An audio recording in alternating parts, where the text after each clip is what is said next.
DNA में हमारा आज का पहला विश्लेषण आपको और आपके पूरे परिवार को सावधान करने वाला विश्लेषण है। ये आपके सुखी और स्वस्थ जीवन से जुड़ी एक बहुत जरूरी खबर है और इसलिए मेरी कही एक एक बात को बहुत ध्यान से सुनिएगा। ये बात तो आप जानते होंगे कि डॉक्टर के पेशे को दुनिया के सबसे सम्मानजनक पेशों में गिना जाता है और डॉक्टर को धरती पर भगवान का दूत कहा जाता है, क्योंकि डॉक्टर इंसान को रोग मुक्त करता है। इसलिए आज भी भारत में डॉक्टर्स को डॉक्टर साहब कहकर संबोधित करने का संस्कार है। लेकिन हमें यह कहते हुए दुख हो रहा है कि वक्त के साथ साथ डॉक्टर्स की दुनिया में बहुत बड़े बड़े बदलाव आ गए हैं, क्योंकि आजकल डॉक्टर्स की दुनिया में पैसा कमाने वाले साहबों और फर्जी डॉक्टरों की संख्या तेजी से बढ़ती जा रही है।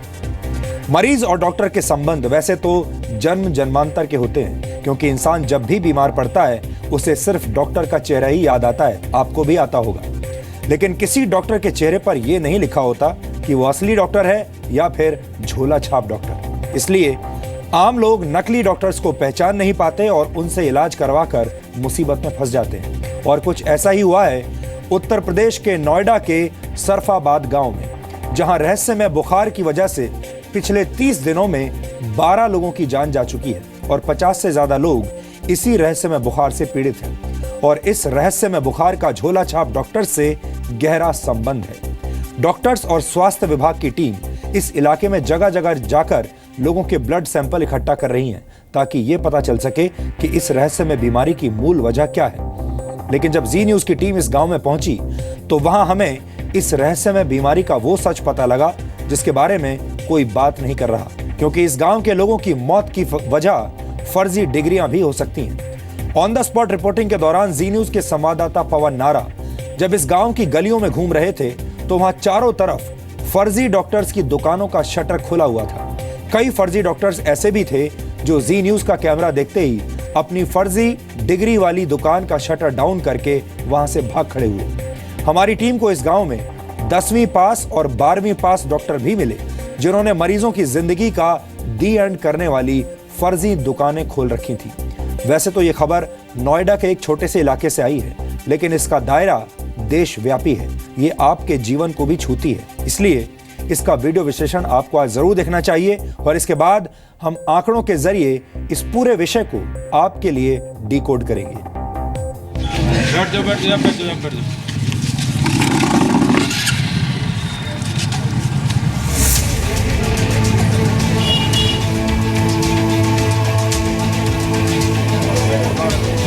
सरफाबाद गांव में बुखार से लगातार मौत हो रही है, लेकिन इस तस्वीर का दूसरा पहलू ये है कि झोला छाप डॉक्टरों की यहाँ पर भरमार है।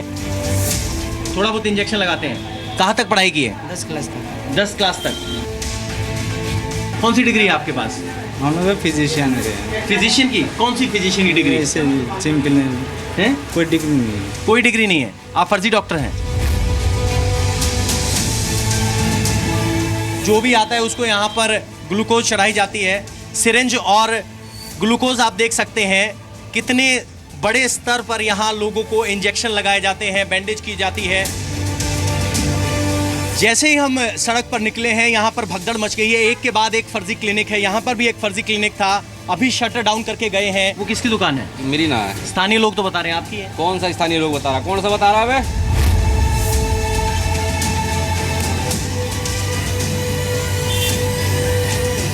ये नोएडा के सरफाबाद गांव की तस्वीर है, जहां कैंप लगाकर लोगों का इलाज हो रहा है। 10,000 की आबादी वाले इस गांव में तेज बुखार से पिछले 30 दिनों में 12 लोगों की मौत हो चुकी है।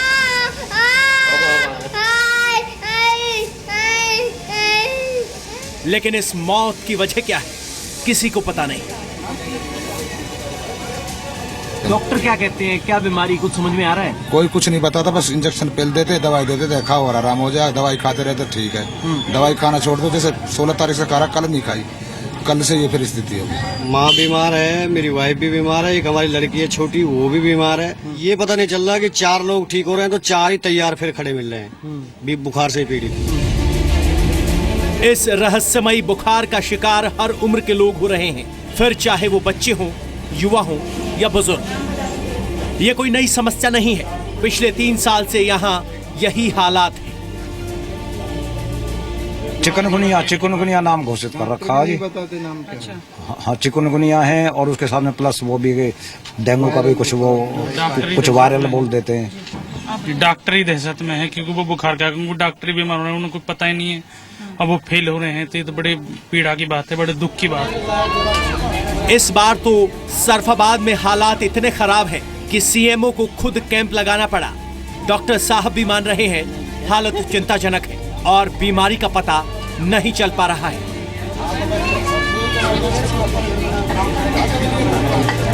चिकनगुनिया में पेशेंट की डेथ बहुत रेयर होता है, तो इसलिए अब डायग्नोसिस करना पड़ेगा, पता करना पड़ेगा क्या है मतलब एग्जैक्ट। नोएडा के सरफाबाद में दहशत है तो लखनऊ में भी हलचल है। स्वास्थ्य राज्य मंत्री का दावा है कि वो खुद पूरी जानकारी ले रहे हैं और उन्होंने हर जरूरी कदम उठाने का आदेश दिया है।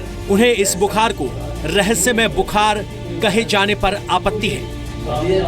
रहस्यमय जो आप लोग बोल करके चैनल के लोग वो उसको पैनिक न बनाइए, ये मेरा आपसे गुजारिश आप लोग चैनल वालों से। इस रहस्यमयी बुखार के रहस्य से पर्दा उठाने के लिए जब जी न्यूज की टीम गांव की गलियों से निकली तो सारा सच हमारे कैमरे में रिकॉर्ड हो गया। सवाल ये उठा कि जब गांव में सरकारी अस्पताल नहीं है तो लोग अपना इलाज कहां करा रहे हैं। तो सुन लीजिए, इस गांव की गलियों में हर 2 कदम पर झोला छाप डॉक्टर्स ने अपनी फर्जी दुकानें खोल रखी हैं। ऐसा फर्जी डॉक्टर जो हर बीमारी पर ग्लूकोज चढ़ाता है या फिर एंटीबायोटिक दवाएं देता है। आपका क्या नाम है? वासुदेव। क्या करते हैं आप? मैं काम करता हूँ। क्या काम करते हैं? मैं बैंडेज वगैरह करता हूँ। इंजेक्शन लगाते हैं? हाँ, थोड़ा बहुत इंजेक्शन लगाते हैं। कहाँ तक पढ़ाई की है? 10 क्लास तक। 10 क्लास तक। तो मरीजों के साथ आपको लगता है गलत कर रहे हैं? डॉक्टर कौन है यहाँ पे? मेरा भाई है। कौन डॉक्टर है? आप डॉक्टर हैं भाई साहब? आप डॉक्टर हैं? हाँ जी। किस चीज के डॉक्टर हैं आप? हमने जो बुखार वगैरह का कौन सी डिग्री है आपके पास? हम लोग फिजिशियन है। फिजिशियन की? कौन सी फिजिशियन की डिग्री? सिंपल है, कोई डिग्री नहीं है। कोई डिग्री नहीं है, आप फर्जी डॉक्टर हैं। अगर बुखार वाला मरीज आता है तो आप क्या देते हैं उसको? पैरासीटामोल। हाँ। उसके अलावा एंटीबायोटिक। ग्लूकोज भी चढ़ाते हैं? ग्लूकोज में तो कम चढ़ाता है। ऐसे एंटीबायोटिक किस आधार पर तय करते हैं? आधार पर बुखार जो नहीं कंट्रोल होता है जो भी इसके दिया जाता है। कौन सी एंटीबायोटिक देते हैं? टैक्सिन वगैरह सिफ्लैक्सिन। कैसे पता आपको कि वो एंटीबायोटिक देनी है? जब से कंट्रोल नहीं आ रहा उसके बाद ही दिया जाता है। तो ये बेसिक जानकारी भी नहीं है, कोई डिग्री नहीं है। कहाँ तक पढ़े आप? कहाँ तक पढ़े आप? 12वीं तक पढ़ा। ये 12वीं पास डॉक्टर है और सरफाबाद में जब एक के बाद एक लोग बुखार से मर रहे हैं तो वजह आप समझ सकते हैं। ऐसे लोग हैं जो इनके पास इलाज के लिए आते हैं। यहाँ पे डस्टबिन अगर हम आपको दिखाना चाहूं, क्योंकि डस्टबिन इनकी पोल खोल देगा। सिरिंज और ग्लूकोज आप देख सकते हैं कितने बड़े स्तर पर यहाँ लोगों को इंजेक्शन लगाए जाते हैं, बैंडेज की जाती है। ये दवाइयां रखी हैं, लिवर की नॉर्मल दवाइयां रखी हैं। इसके अलावा ये अटेंडेंट है, ये 10वीं पास है।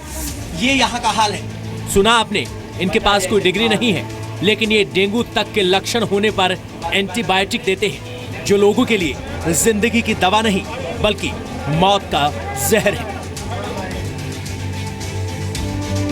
कहा जाता है कि नीम हकीम खतराए जान। सरफाबाद में एक के बाद एक मौत हो रही है और उसके पीछे की वजह है फर्जी डॉक्टर।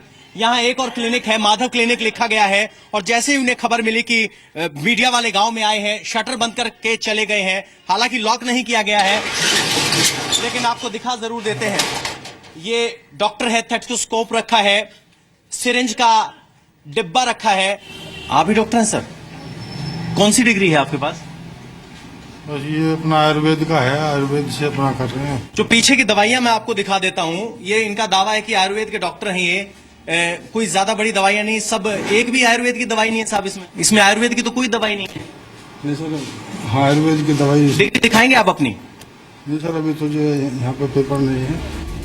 इतना ही नहीं, फर्जी डॉक्टर्स को जैसे ही ये जानकारी मिली कि जी न्यूज की टीम गांव में उनके फर्जीवाड़े की पोल खोल रही है तो झोला छाप डॉक्टर्स अपना शटर गिराकर वहां से भाग खड़े हुए।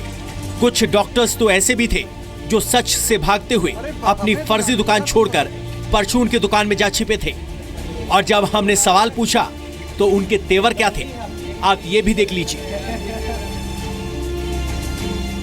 जैसे ही हम सड़क पर निकले हैं यहाँ पर भगदड़ मच गई है। एक के बाद एक फर्जी क्लिनिक है। यहाँ पर भी एक फर्जी क्लिनिक था, अभी शटर डाउन करके गए हैं। इसके पीछे वो दुकान बंद करके भागे हैं। ताला वाला कोई इन्होंने लगाया नहीं है, सिर्फ शटर डाउन है, खुला है। और देखिए BS Malik BAMS Bangalore general physician इन्होंने लिखा हुआ है। माफ़ी चाहते हैं कि हमें ये शटर खुद खोलना पड़ा है, लेकिन सच्चाई ये है कि यहाँ भी एक फर्जी डॉक्टर बैठा है और इस गांव में हर दूसरी दुकान पर फर्जी डॉक्टर मौजूद है। कितने डॉक्टर हैं भाई साहब यहाँ पे? कई डॉक्टर भी अपनी बहू को बोतल चढ़वा कोई फायदा नहीं मिल रहा। बोतल चढ़वा रहे हो? कितने रुपए लिए आपसे? 500 रुपए लिए थे उसने, डॉक्टर ने बीरी सिंह ने, तो मैंने बोतल चढ़वाई, कोई फायदा नहीं मिला। मैं को दिखाते डोल लिया हूँ। 500 रुपए एक बोतल के। मैंने आपको बताया कि 34 रुपए MRP है ग्लूकोज की बोतल पर, उसके 500 रुपए लिए जा रहे हैं। वो डॉक्टर भाई साहब वो हैं? अरे भाई साहब आना जरा एक बार। आप डॉक्टरी करते हैं यहाँ? नहीं करता हूँ। वो किसकी दुकान है? मेरी ना है। स्थानीय लोग तो बता रहे हैं आपकी है। कौन सा स्थानीय लोग बता रहा? कौन सा बता रहा है? तो क्या दबंगई है आपकी है जो कह रहे हैं? अरे यार तो ये कैमरा पेपर ने हटा ले, उधर कर ले। तो इनका कहना है कि कौन कह रहा है बताओ जरा, तो धमकी का अंदाज है। ये इस गांव की हकीकत है। ये हमें देखकर ही भागे हैं, लेकिन सरफाबाद गांव में एक के बाद एक हो रही मौत के पीछे ये फर्जी डॉक्टर भी एक वजह हो सकते हैं, क्योंकि जितनी भी मौतें हुई हैं उनमें कोई सरकारी रिकॉर्ड मौजूद नहीं है। जांच इस बात को लेकर की जा रही है कि आखिर मौत की वजह क्या थी। सवाल यही उठता है कि क्या गांव के हर गली नुक्कड़ चौराहे पर फैले ये फर्जी डॉक्टर इसकी वजह हो सकते हैं? कैमरामैन विक्रम के साथ पवन नारा, जी मीडिया, नोएडा। देश की राजधानी दिल्ली से सटे नोएडा में फर्जी डॉक्टर्स का धंधा इस कदर फल फूल रहा है, तो आप अंदाजा लगाइए कि दूर दराज के इलाकों का क्या हाल होगा। वैसे आपकी जानकारी के लिए बता दूं कि देश में वैसे तो तरह तरह के फर्जी डॉक्टर्स पाए जाते हैं, लेकिन मुख्य रूप से फर्जी डॉक्टरों की 3 प्रजातियां सबसे ज्यादा चलन में है। इंडियन मेडिकल एसोसिएशन के मुताबिक फर्जी डॉक्टर वो होते हैं जिनके पास डॉक्टरी की कोई डिग्री नहीं होती, लेकिन वो फिर भी मरीजों को दवाइयां लिखते हैं, मरीजों को देखते हैं। दूसरे फर्जी डॉक्टर्स वो होते हैं जिनके पास आयुर्वेदिक, यूनानी और होम्योपैथिक चिकित्सा की डिग्री होती है, लेकिन वो मरीजों को एलोपैथिक दवाइयां लिखते हैं। और तीसरी तरह के फर्जी डॉक्टर वो होते हैं जिनके पास इंटीग्रेटेड मेडिसिन या ऑल्टरनेटिव मेडिसिन की डिग्री होती है। ये इलाज का वो तरीका होता है जिसमें मरीज के लाइफस्टाइल और डाइट में बदलाव के जरिए इलाज किया जाता है, लेकिन इन डिग्रियों वाले डॉक्टर भी एलोपैथी से इलाज करके फर्जी डॉक्टर बन जाते हैं। इंडियन मेडिकल एसोसिएशन के मुताबिक भारत में फर्जी डॉक्टर्स की संख्या करीब 10 लाख है।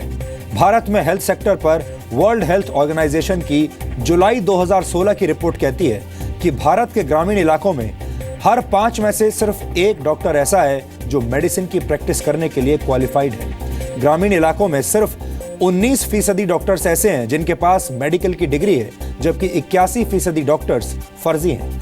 जबकि शहरी इलाकों में 58% डॉक्टर्स के पास मेडिकल की डिग्री है और कम से कम 32% फर्जी डॉक्टर्स हैं। भारत को फिलहाल 7 लाख क्वालिफाइड डॉक्टर्स की जरूरत है, लेकिन हर वर्ष भारत में सिर्फ 30,000 डॉक्टर्स ही निकलते हैं। 31% से ज्यादा एलोपैथिक डॉक्टर्स ऐसे हैं जिन्होंने सिर्फ सेकेंडरी स्कूल लेवल तक की पढ़ाई की है।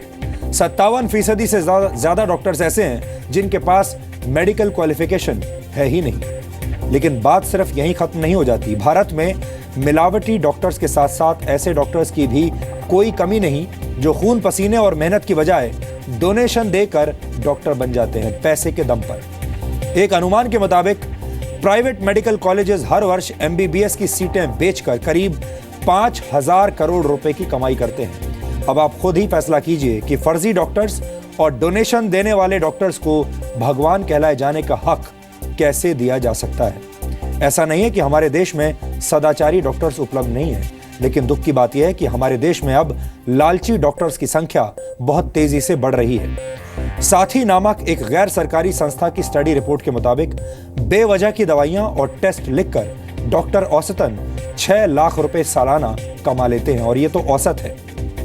आपने भी नोट किया होगा कि बहुत बार जब आप किसी डॉक्टर के पास जाते हैं तो डॉक्टर आपको बहुत तरीके के टेस्ट लिख कर देते हैं और ये भी कहते हैं कि आप ये खास तरह की दवाइयां ही लीजिए, और आपको कई बार शक भी होता होगा कि क्या वाकई आपको उन सारे टेस्ट की जरूरत है भी या नहीं। और वो टेस्ट भी कई बार कहा जाता है कि आपको एक अमुक लैब या एक अमुक हॉस्पिटल से ही करवाना होता है और एक खास ब्रांड की दवा ही आपको लिखकर दी जाती है। मेडिकल काउंसिल ऑफ इंडिया यानी एमसीआई की एक रिपोर्ट के मुताबिक डॉक्टरों को किसी फार्मास्यूटिकल कंपनी से गिफ्ट लेने की मनाही है। वो ऐसी किसी दवाई वाली कंपनी से कोई गिफ्ट नहीं ले सकते। लेकिन इसके बावजूद वर्ष 2014 में एमसीआई को देश भर से 326 ऐसे डॉक्टर्स की शिकायत मिली जो फार्मास्यूटिकल कंपनी से पैसा लेकर उनकी दवाइयां मरीजों को लिखते थे। और 326 जो शिकायतें मिली हैं ये तो बिल्कुल एक बूंद के बराबर है सागर के। इससे कहीं ज्यादा डॉक्टर्स ऐसा काम करते हैं, लेकिन दुर्भाग्य यह है कि उनके बारे में रिपोर्टिंग नहीं होती। फोर्ब्स इंडिया के मुताबिक बाजार में जब भी कोई नई दवा आती है तो कई बार डॉक्टर उस दवा को प्रिस्क्राइब करने के लिए दवा बनाने वाली फार्मास्यूटिकल कंपनी से कम 50,000 रुपए की डिमांड करते हैं। और यही वजह है कि हमारे देश में फार्मास्यूटिकल कंपनीज डॉक्टर्स को गिफ्ट और मुफ्त सेवाएं देने पर भारी भरकम रकम खर्च करती हैं। एक अनुमान के मुताबिक देश की 20 सबसे बड़ी दवा निर्माता कंपनियां अपनी दवाओं के प्रचार के लिए हर वर्ष डॉक्टर्स को गिफ्ट बांटने में $60 करोड़ यानी करीब 3600 करोड़ रुपए खर्च कर देती है। कहते हैं एक गंदी मछली पूरे तालाब को गंदा कर देती है। इस बात से इनकार नहीं किया जा सकता कि हमारे देश में फर्जी और लालची डॉक्टरों की कोई कमी नहीं, लेकिन इससे निराश होने की जरूरत नहीं है, क्योंकि हमारे देश में अब भी अच्छे डॉक्टर्स की संख्या कहीं ज्यादा है, जिन पर आप आंखें मूंद कर विश्वास कर सकते हैं। हम उन डॉक्टर्स को आज सलाम करना चाहते हैं जिन्होंने अपना दिन रात एक करके मरीजों की जान बचाने के लिए काम किया है। ऐसे डॉक्टरों और देश के आम लोगों से हमारी यही अपील है कि अगर वो अपने आसपास किसी फर्जी डॉक्टर को देखें या फिर किसी फर्जी डॉक्टर को गलत व्यवहार करता हुआ पाएं तो शांत ना रहें, शांत ना बैठें, बल्कि अपनी आवाज उठाएं। आप चाहें तो फर्जी डॉक्टर्स के खिलाफ इंडियन मेडिकल एसोसिएशन की एंटी क्वेकरी विंग को शिकायत भेज सकते हैं। इसके लिए आज हम आपको 2 ईमेल एड्रेस दिखा रहे हैं जो इस वक्त आपकी स्क्रीन पर हैं। इन्हें आप नोट कर लीजिए और जब भी आपको कभी कोई शिकायत करनी हो ऐसे डॉक्टर्स के खिलाफ तो आप इस ईमेल पर, ये जो 2 ईमेल एड्रेस हम आपको दिखा रहे हैं, यहां पर आप शिकायत कर सकते हैं। देश भर के फर्जी डॉक्टरों का इलाज कब होगा ये कोई नहीं जानता, और ठीक इसी तरह कोई ये भी नहीं जानता कि बलूचिस्तान का इलाज कौन करेगा। आपने ये गौर किया होगा कि हमारे देश का मीडिया बलूचिस्तान की खबरें नहीं दिखा रहा है। भारत में कश्मीर की बात तो हर कोई करता है, लेकिन कोई भी बलूचिस्तान की बात नहीं करना चाहता। शायद ऐसा इसलिए है क्योंकि यहाँ के कुछ पत्रकारों और बुद्धिजीवियों की पाकिस्तान परस्ती उन्हें बलूचिस्तान की खबरें दिखाने की इजाजत नहीं देती। लेकिन जी न्यूज ऐसा नहीं करेगा। हम लगातार आपको बलूचिस्तान में पाकिस्तान के जुल्म और सितम की कहानी बता रहे हैं और आगे भी बताते रहेंगे। पिछले 2 हफ्तों में बलूचिस्तान में पाकिस्तान की फौज का जुल्म बढ़ गया है। पाकिस्तान के स्वतंत्रता दिवस यानी 14 अगस्त को बलूचिस्तान के लोगों ने ब्लैक डे मनाने का फैसला किया था और तभी से पाकिस्तान की फौज निहत्थे बलोच लोगों के ऊपर हर उस हथियार का इस्तेमाल कर रही है जिसका इस्तेमाल किसी दुश्मन के खिलाफ किया जाता है। पाकिस्तान के गनशिप हेलीकॉप्टर्स बलूचिस्तान के रिहायशी इलाकों पर लगातार गोलीबारी कर रहे हैं। बलूचिस्तान के जुमुरदान, ज्ञानदारी, नसीराबाद और जठेरो रेखो जैसे इलाकों में लगातार पाकिस्तानी सेना बम बरसा रही है। पाकिस्तान की फौज ने सैकड़ों घरों को नष्ट कर दिया है। पिछले 13 दिनों में पाकिस्तान की सेना ने इस इलाके में 36 लोगों की हत्या कर दी है और 150 बलोच लोगों को किडनैप कर लिया है, यानी उनका अपहरण कर लिया है। पाकिस्तान की फौज ने मृतकों के शवों को उनके घर वालों को सौंपने से भी इनकार कर दिया है। और सबसे बड़ी बात यह है कि बलूचिस्तान से खबरें मुश्किल से बाहर निकल कर आ रही हैं। आज भी बलूचिस्तान में हिंसा हुई होगी, प्रदर्शन हुए होंगे, लोग मरे होंगे, लेकिन इसकी खबर 1 हफ्ते या फिर 10 दिन के बाद बलूचिस्तान से बाहर आ पाएगी। आज बलूचिस्तान के लिए एक बहुत बड़ा दिन है। आज से ठीक 10 वर्ष पहले बलूचिस्तान की आज़ादी की लड़ाई के सबसे बड़े नेता नवाब अकबर खान बुगटी की हत्या कर दी गई थी। बुगटी की हत्या करवाने का आरोप पाकिस्तान के पूर्व राष्ट्रपति और तानाशाह जनरल परवेज मुशर्रफ पर लगा था। बलूचिस्तान में आज की तारीख में जो कुछ भी हो रहा है उसके पीछे इस घटना की बहुत बड़ी भूमिका थी। इसलिए 10 साल पहले हुई इस घटना के लेंस से हम आज बलूचिस्तान के हालात का संपूर्ण विश्लेषण आपके लिए करेंगे। अकबर बुगटी का जिक्र करना आज इसलिए भी जरूरी है क्योंकि वो पाकिस्तान के रक्षा मंत्री रह चुके थे। ऐसे में सवाल ये उठता है कि आखिर ऐसा क्या हुआ जिसकी वजह से पाकिस्तान सरकार ने उन्हें मरवा दिया। इसे समझने के लिए आपको अकबर बुख्ती के बारे में कुछ जानना होगा। अकबर बुख्ती ने ऑक्सफोर्ड यूनिवर्सिटी से अपनी पढ़ाई की थी और 1947 में पाकिस्तान बनने के बाद वो भी राजनीति में आ गए थे। 1958 में अकबर बुख्ती पाकिस्तान की नेशनल असेंबली में चुने गए और उसी वर्ष उन्हें देश का रक्षा मंत्री बनाया गया। मार्च 1973 में उन्हें बलूचिस्तान का गवर्नर भी बनाया गया। इसके बाद बुख्ती को लगा कि पाकिस्तान की सरकार बलूचिस्तान के लोगों के विकास के लिए कुछ काम नहीं कर रही। सिस्टम को बदलने के लिए उन्होंने चुनाव लड़ा और 1989 में बलूचिस्तान के मुख्यमंत्री बन गए। लेकिन 2001 में परवेज मुशर्रफ के पाकिस्तान का राष्ट्रपति बनने के बाद उनकी पाकिस्तान सरकार से ठन गई। अकबर बुख्ती बलूचिस्तान में पाकिस्तान सरकार के जुल्मों के खिलाफ लगातार आवाज उठाते रहे और फिर 26 अगस्त 2006 को यानी आज से 10 वर्ष पहले नवाब अकबर खान बुख्ती पाकिस्तान सेना के हमले में मारे गए। अकबर बुख्ती के साथ उनके 37 साथी भी मारे गए थे। बुख्ती की हत्या के आरोप में जनरल परवेज मुशर्रफ पर मुकदमा भी चला, लेकिन सबूतों के अभाव में इसी वर्ष जनवरी में पाकिस्तान की अदालत ने उन्हें बरी कर दिया। आज हमने आपके लिए बलूचिस्तान का शेर कहे जाने वाले अकबर बुख्ती से जुड़ी कुछ महत्वपूर्ण जानकारियों और उनके पुराने बयानों के आधार पर बलूचिस्तान के अंदर चल रहे कूटनीतिक तूफान का एक विश्लेषण किया है। यह डीएनए टेस्ट आपके ज्ञान में आज बहुत इजाफा करेगा।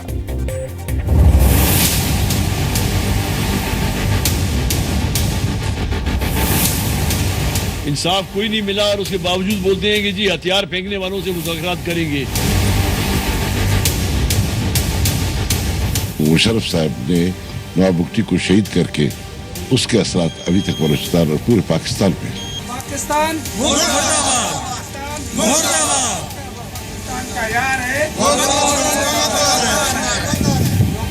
बलूचिस्तान में पाकिस्तान के जुल्म सितम के खिलाफ ये सबसे ताज़ा आवाज़ें हैं। अपनी आज़ादी के लिए लगातार संघर्ष कर रहे ये लोग बलूचिस्तान के मुख्यमंत्री सनाउल्लाह ज़हरी को खुला चैलेंज दे रहे हैं। कहते हैं कि ये गुलामी की ऐनक को उतारो और फिर हकीकत वाज़ेह हो जाएगी कि के बलूचिस्तान में किन की ज़्यादा अक्सरियत है और किसकी ज़्यादा चाहने वाले हैं। हमारा ये मैसेज सनाउल्लाह ज़हरी के लिए है।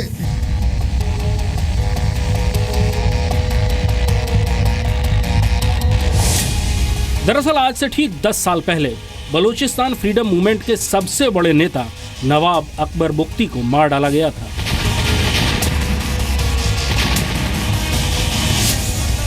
और बुख्ती की 10वीं बरसी पर बलूचिस्तान में पाकिस्तान के खिलाफ खूब प्रदर्शन हुए और जमकर नारेबाजी भी हुई।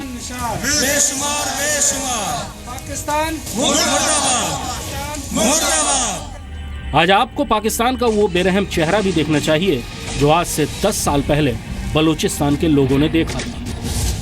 और तब से लेकर अब तक ये लोग लगातार पाकिस्तान की बेरहमी झेल रहे हैं।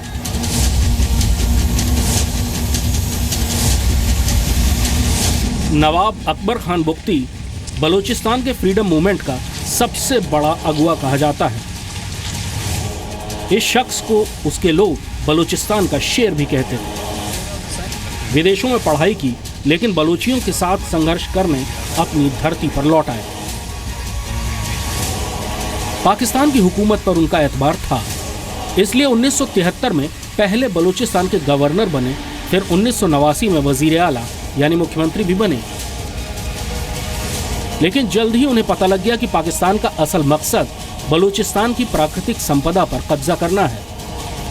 परवेज मुशर्रफ ने सत्ता में आते ही बलूचिस्तान को लूटने के अपने इरादे जाहिर कर दिए थे।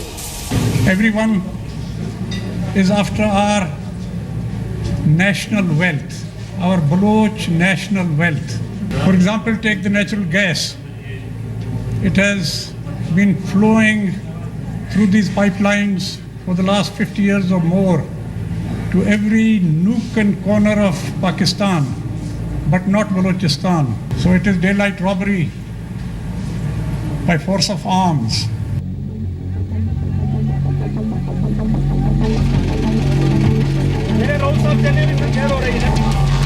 ये वो डेरा बुख्ती शहर है जहां अकबर बुख्ती रहते थे।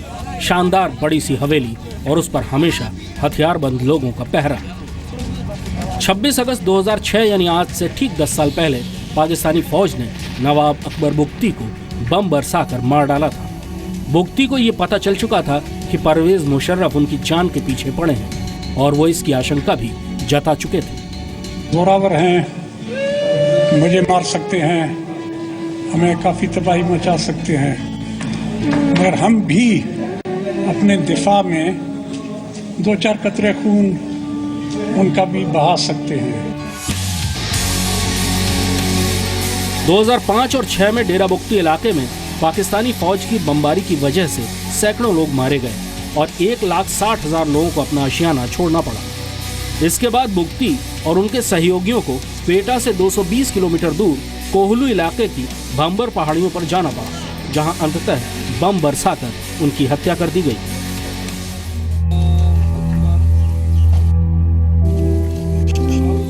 लेकिन अभी तो जुल्म की इंतहा होना बाकी थी।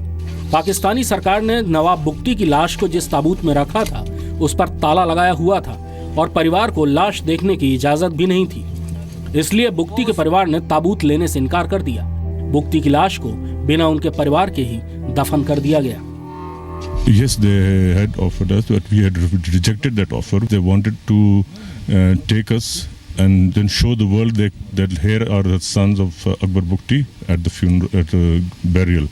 That was it. Since we rejected their offer over and over again, finally they went and did what they wanted to do anyway. So we still say we have no confirmation that it was my father's body.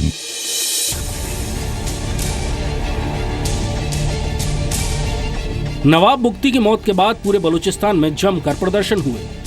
Bugti की हत्या की पाकिस्तान के विपक्षी नेताओं ने भी निंदा की, क्योंकि अकबर बुख्ती सिर्फ एक अलगाववादी नेता नहीं थे, बल्कि एक जमाने में वो पाकिस्तान की मेन स्ट्रीम पॉलिटिक्स में भी रह चुके थे। वो बलूचिस्तान के गवर्नर और मुख्यमंत्री रह चुके थे।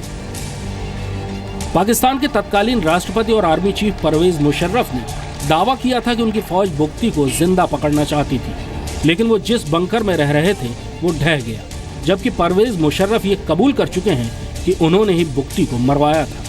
कोई गलती नहीं हुई, बिल्कुल सही हुआ जो बुख्ती का वहां हुआ है बलूचिस्तान में। किसी की क्या जुर्रत बनती है कि वो पाकिस्तान को चैलेंज कर सके और कहे कि हम पाकिस्तान से अलग होना चाहते हैं, ग्रेटर बलूचिस्तान या बलूचिस्तान लिबरेशन आर्मी। मेरा जवाब उसको कुचल देना चाहिए, ये है मेरा जवाब।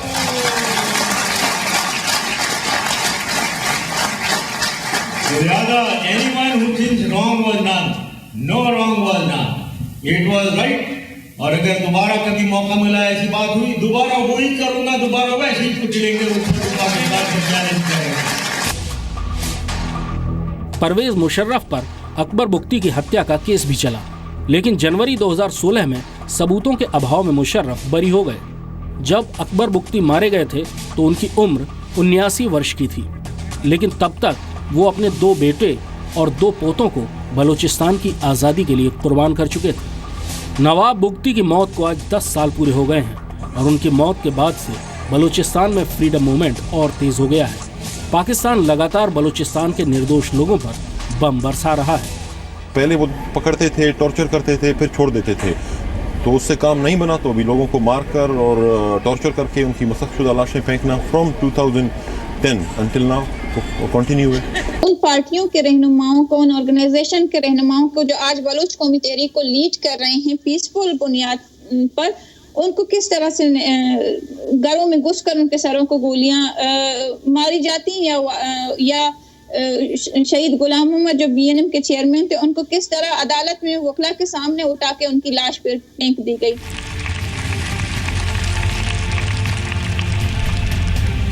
जब से प्रधानमंत्री मोदी ने लाल किले से बलूचिस्तान की आवाज बुलंद की है, तब से बलूचिस्तान के लोगों को भी लगता है कि भारत उनकी आवाज बनेगा, और इसका उदाहरण है ये तस्वीरें।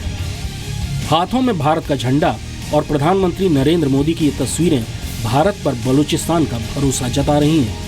कृष्ण मोहन मिश्रा, जी मीडिया, दिल्ली। डीएनए में मैं अक्सर आपके साथ एक बात का जिक्र करता हूं कि बच्चे चाहे किसी भी देश के क्यों ना हो, वो ना तो रोते हुए अच्छे लगते हैं और ना ही मरते हुए। युद्ध कैसा भी क्यों ना हो, उसमें मरने वाला इंसान ही होता है और किसी अपने को खोने की पीड़ा आपको अंदर तक तोड़कर रख देती है। अगर किसी का कोई अपना हादसे का शिकार हो जाता है तो दिल सबका दुखता है। आज हमारे पास एक ऐसी ही परेशान कर देने वाली तस्वीर आई है जिसमें 2 मासूम भाइयों की चीखें और आंसू हैं।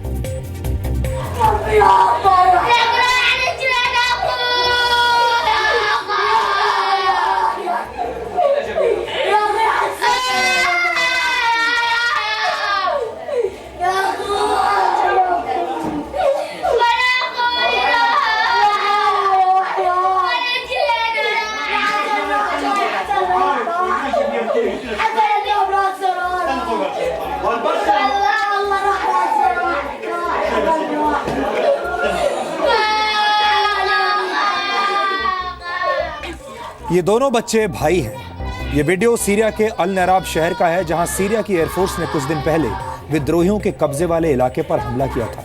हमले में 11 बच्चों की मौत हो गई थी और उन 11 बच्चों में से एक इन 2 बच्चों का भाई भी था। यानी ये 3 भाई थे, एक की मौत हो चुकी है और ये दोनों बड़ी मुश्किल से बिछड़ने के बाद फिर से मिले हैं। धूल से लथपथ ये दोनों बच्चे चीखते हुए एक दूसरे से गले लगकर रो रहे हैं। इनकी भाषा आपको समझ में नहीं आएगी, लेकिन इस वीडियो में किसी अपने को खोने का दर्द आपको जरूर महसूस होगा, क्योंकि पूरी दुनिया में आंसुओं की भाषा एक ही होती है।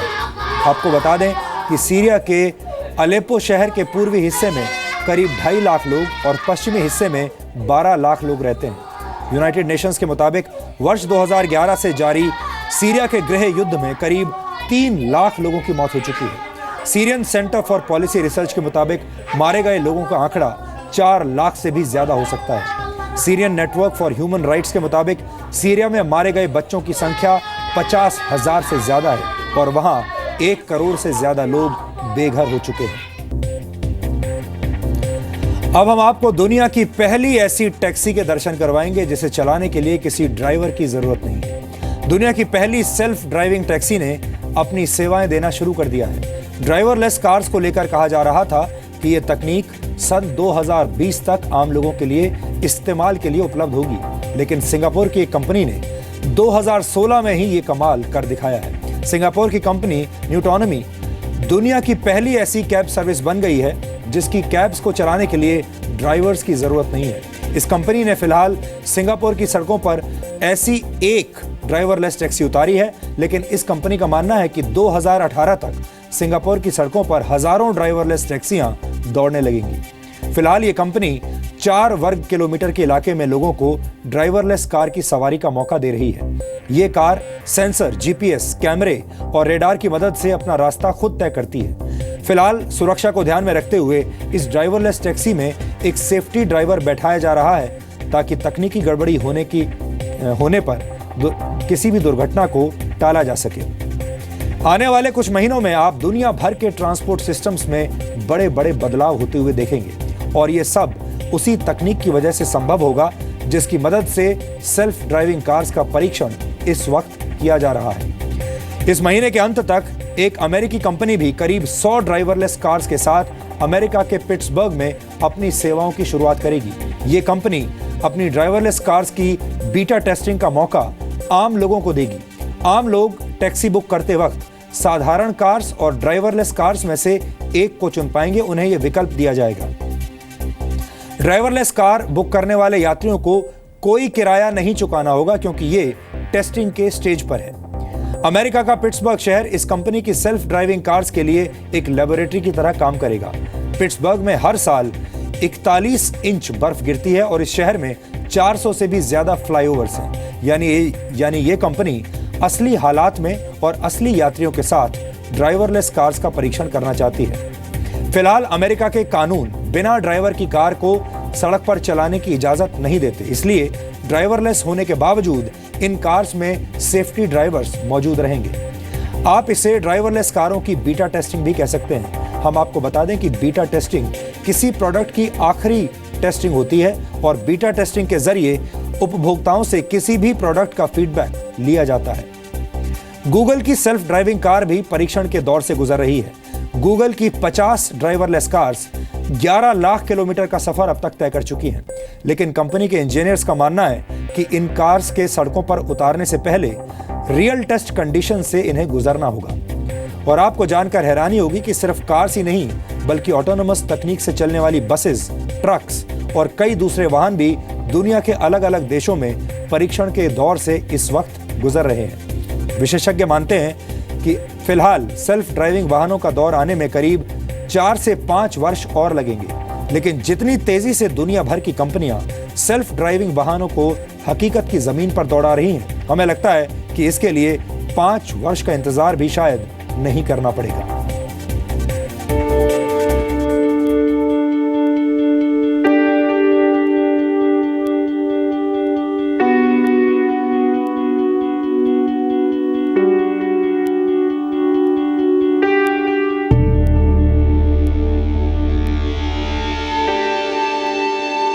ड्राइवरलेस कार्स या सेल्फ ड्राइविंग कार्स के कई किस्से आपने सुने होंगे, लेकिन अभी तक इन्हें सड़कों पर देखने का मौका आपको नहीं मिला होगा। लेकिन आज डीएनए में पहली बार देखी एक ऐसी ड्राइवरलेस टैक्सी जिसने यात्रियों को सेवा देना शुरू कर दिया है। सिंगापुर की न्यूटोनॉमी नामक कंपनी ने एक ऐसी कार सड़क पर उतार दी है जिसमें ड्राइवर की जरूरत नहीं है।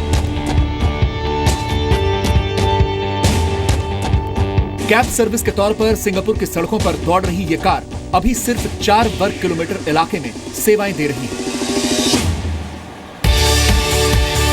और फिलहाल इसकी सवारी करने वाले यात्रियों को कोई किराया भी नहीं देना होगा। कंपनी इसी हफ्ते 6 और ऐसी कारें सड़क पर उतार सकती है। कंपनी इस साल के अंत तक सेल्फ ड्राइविंग टैक्सीज की संख्या बढ़ाकर 10 से 12 करना चाहती है। न्यूटोनॉमी 2018 तक ऐसी हजारों टैक्सीज को सिंगापुर की सड़कों पर उतारना चाहती है। हालांकि अभी इस कार में एक सेफ्टी ड्राइवर को बिठाया जा रहा है ताकि किसी तकनीकी गड़बड़ी की सूरत में दुर्घटना को टाला जा सके। न्यूटोनॉमी उबर और गूगल को पछाड़कर सेल्फ ड्राइविंग टैक्सी सर्विस देने वाली दुनिया की पहली कंपनी बन गई है। The Nutonomy self-driving car, and I was really interested to try it out. I don't know, I don't know how the car's going to manage stopping at the traffic lights and all that. I'm really excited to be able to test it for the first time. A little bit nervous at the beginning, but I got comfortable with the ride. It seemed like someone was driving the car. I think people who don't know how to drive will definitely benefit from this technology. I can't wait to see it in the market. लेकिन सिर्फ न्यूटोनॉमी ही नहीं, दुनिया की सबसे बड़ी cab service provider company उबर भी इसी महीने के अंत तक सेल्फ ड्राइविंग टैक्सीज का ऑन रोड ट्रायल शुरू करने वाली है। इसकी शुरुआत अमेरिका के पिट्सबर्ग शहर से होगी। यात्रियों को सामान्य तरीके से कैब बुक करनी होगी। अगर कोई सेल्फ ड्राइविंग कार आसपास हुई तो यात्री उसे चुन सकते हैं। सेल्फ ड्राइविंग कार की सवारी करने पर यात्री को कोई किराया नहीं चुकाना होगा। इस कार में भी एक सेफ्टी ड्राइवर मौजूद रहेगा, क्योंकि अभी भी कंप्यूटर प्रणाली द्वारा गड़बड़ी की संभावनाओं से इनकार नहीं किया जा सकता। गूगल भी अपनी सेल्फ ड्राइविंग कार की टेस्टिंग लगातार कर रहा है। लगातार बदलावों के जरिए सेल्फ ड्राइविंग कार्स को ज्यादा सुरक्षित बनाने की कोशिश की जा रही है। विशेषज्ञ मानते हैं कि सेल्फ ड्राइविंग कार्स की वजह से सड़क दुर्घटनाओं में काफी कमी आएगी।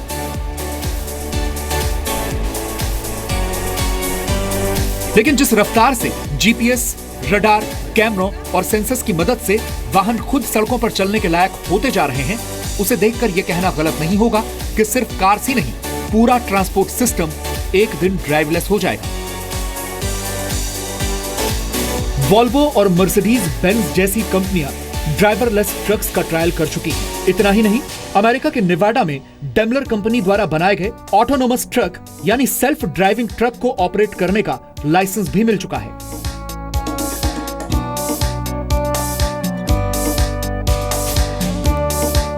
We are using a technology where the follower trucks are using the radar and camera system, but they are also listening to information from the vehicles in front, and they can then very quickly adapt if there are changes in the speed or acceleration.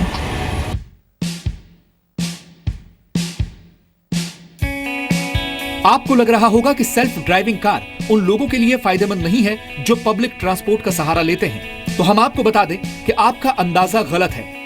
Mercedes company द्वारा बनाई गई future बस एक public transport system में drivers की जगह खत्म कर देगी।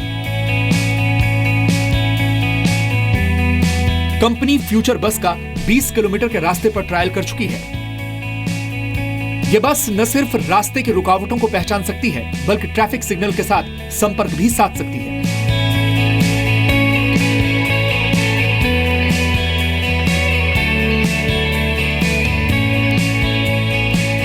Systems work 24 hours a day and they support the driver. So I would say to the 2 eyes of the driver, we add 20 eyes of cameras, of radar and everything. This is one important thing.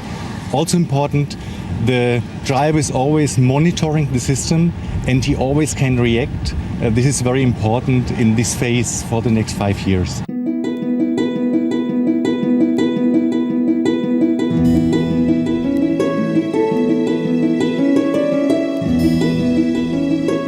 France में Navya Arma नामक company एक ऐसी shuttle bus का सफलतापूर्वक परीक्षण कर रही है जो पूरी तरह से ड्राइवरलेस है। इस इलेक्ट्रिक बस में एक बार में 15 यात्री सफर कर सकते हैं और ये 45 किलोमीटर प्रति घंटे की रफ्तार से दौड़ भी सकती है। फिलहाल ये बस बड़ी औद्योगिक साइट्स पर कर्मचारियों को लाने और ले जाने का काम कर रही है, लेकिन जल्द ही इसे फ्रांस की सड़कों पर आम लोगों के लिए उतारा जा सकता है। 2015 में भारत में 1,46,000 लोगों की मौत सड़क दुर्घटनाओं में हुई। ज्यादातर मामलों में वाहन चालक की लापरवाही ही जानलेवा साबित होती है। भारत में हार्टलेस ड्राइविंग की ऐसी कई वारदातें सामने आती रहती हैं, जब ड्राइवर की गलती से किसी बेगुनाह की मौत हो जाती है और लोग तमाशबीन बने रहते हैं और ड्राइवर फरार हो जाता है। लेकिन सेल्फ ड्राइविंग वाहन ये स्थिति बदल सकते हैं। इसलिए इस दिशा में भारत को भी दुनिया के साथ कदम से कदम मिलाकर चलना होगा, ताकि सेल्फ ड्राइविंग तकनीक लोगों को सड़क पर सुरक्षित चलने का स्वराज दे पाए। ब्यूरो रिपोर्ट, जी मीडिया। डीएनए में हम वर्तमान की खबरों और समस्याओं का विश्लेषण करने के साथ साथ भविष्य की संभावनाओं का डीएनए टेस्ट भी अक्सर आपके लिए करते रहते हैं, क्योंकि हमें लगता है कि दुनिया में तेजी से बदल रही तकनीक और विज्ञान के चमत्कारों के बारे में आपको पूरी जानकारी होनी ही चाहिए। ये वो विश्लेषण है जो आपको सिर्फ डीएनए में ही देखने को मिलते हैं। खबरों का मकसद सिर्फ राजनीति, खेल और मनोरंजन की दुनिया की जानकारी पहुंचाना ही नहीं होता, बल्कि हमारी कोशिश ये होती है कि आप विज्ञान और टेक्नोलॉजी की दुनिया को लेकर जागरूक बने, क्योंकि विज्ञान और टेक्नोलॉजी के बारे में जानकारी हासिल करने के बाद ही आप भविष्य की चुनौतियों से लड़ पाएंगे। सेल्फ ड्राइविंग कार्स का निर्माण एक तरह का इनोवेशन है, नई खोज है जो दुनिया भर के ट्रांसपोर्ट सिस्टम्स को पूरी तरह से बदल सकती है। कल डीएनए में हमने आपसे इनोवेशन पर बात की थी और आपको बताया था कि भारत नई खोज यानी इनोवेशन के मामले में एक पिछड़ा हुआ देश है। आज हमारे पास इनोवेशन से जुड़े हुए कुछ नए आंकड़े आए हैं। फोर्ब्स मैगजीन ने दुनिया की सबसे इनोवेटिव कंपनियों की एक लिस्ट जारी की है। तो आप जानना चाहेंगे कि दुनिया की वो 5 कंपनियां कौन सी हैं जो सबसे ज्यादा इनोवेशन कर रही हैं। इस लिस्ट में पहले नंबर पर है टेस्ला मोटर्स। टेस्ला मोटर्स की स्थापना 2003 में हुई थी। इलेक्ट्रिक कार सेगमेंट में टेस्ला दुनिया की सबसे इनोवेटिव कंपनी है। टेस्ला सेल्फ ड्राइविंग कार्स का निर्माण भी कर रही है। दूसरे नंबर पर Salesforce.com है। Salesforce एक क्लाउड कंप्यूटिंग कंपनी है। इस कंपनी की स्थापना 1999 में हुई थी। ये कंपनी कस्टमर रिलेशनशिप मैनेजमेंट का काम देखती है। मोस्ट इनोवेटिव कंपनियों की लिस्ट में रीजेनरॉन फार्मास्यूटिकल्स तीसरे नंबर पर है। रीजेनरॉन की स्थापना 1988 में की गई थी। इस कंपनी ने कई खतरनाक बीमारियों के इलाज के लिए कारगर दवाएं बनाई हैं। और इस लिस्ट में चौथे नंबर पर इनसाइट कॉर्पोरेशन है। यह कंपनी भी मेडिकल क्षेत्र में काम करती है। इनसाइट कॉर्पोरेशन कैंसर का इलाज ढूंढने की दिशा में काम करने वाली दुनिया की सबसे बड़ी कंपनी है। और मोस्ट इनोवेटिव कंपनियों की लिस्ट में 5वें नंबर पर एलेक्सियन फार्मास्यूटिकल्स है। इस कंपनी की स्थापना 1992 में की गई थी। यह कंपनी तब चर्चा में आई थी जब वर्ष 2011 में एलेक्सियन फार्मास्यूटिकल्स ने जर्मनी में आए एक बड़े स्वास्थ्य संकट के दौरान लोगों को मुफ्त में दवाएं बांटी थी।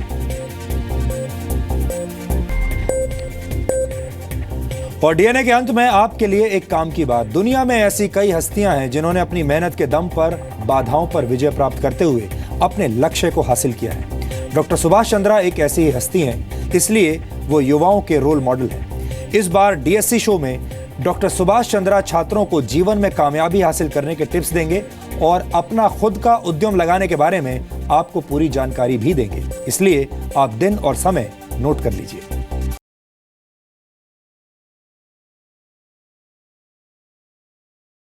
You have predicted by 2030 will be printed buildings. So there's a part of the 3D printing world called contour crafting.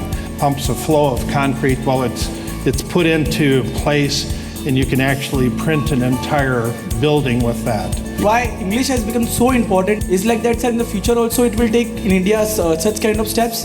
Globally the language of business is English, and India has got advantage. Doctor Subhash Chandra show शनिवार रात 10 बजे और रविवार सुबह 11 बजे सिर्फ जी news पर।